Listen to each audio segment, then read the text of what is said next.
মালিক সিডসের তরমুজ সবসময় একটু ব্যতিক্রম। ব্যতিক্রম কোন দিক থেকে? এটা হচ্ছে যেমন দেখতে, যেমন লাল রং টকটকে লাল, তেমনই মিষ্টি।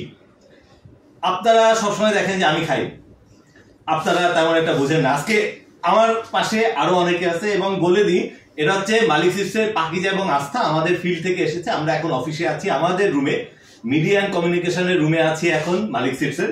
তো আমরা সবাই মিলে খেয়ে দেখতেছি যে এটা আসলেই কেমন মিষ্টি। তো আনাস ভাই আমাদের এইচআরের খুবই পুরাতন এবং আমাদের মালিক সিডসের খুবই স্বনামধন্য একজন ব্যক্তি।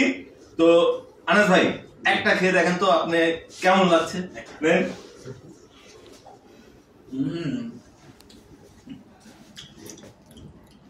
চকলেট ফেল, খুবই মিষ্টি।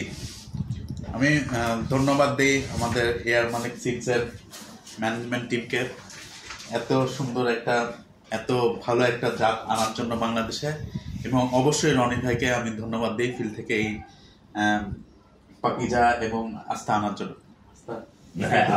ঠিক আছে, এবার অন্তু।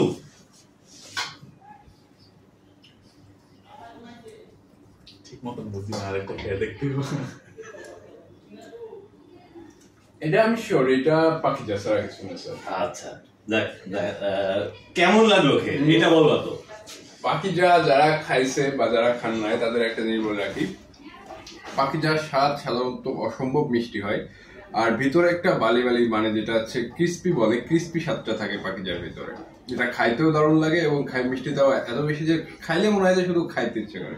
সেহেতু আমি একটা যেহেতু খাচ্ছি আরো একটা খাবো। অবশ্যই তুমি আরেকটা পাবা।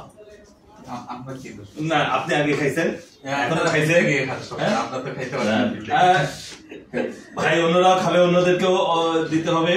ছোট একটা। আচ্ছা চিকন একটা, এত স্বাদ আপনি সরাতে পারতেছেন না। ইয়ে জুয়েল তুমি একটা খাও। Red cheese. আমি একটা খাবো? হ্যাঁ ঠিক আছে, থ্যাংক ইউ। কেমন? আসলেই তো স্বাদ, খুব স্বাদ এবং খুব মিষ্টি। তরমুজের জগতে মালিক সিডসের যতগুলা জাত আছে এগুলোর উপরে কোনো জাত নেই। এগুলো যেমন মিষ্টি, কৃষকরা তো লাভবান হয়, যারা বিক্রি করে তারাও লাভবান হন, যারা কিনে খায় তারাও লাভবান হয়। তো আপনারাও কিনবেন, খাবেন মালিক সিডসের তরমুজ। কিনুন, খান মালিক সিডসের তরমুজ। মালিক সিডস।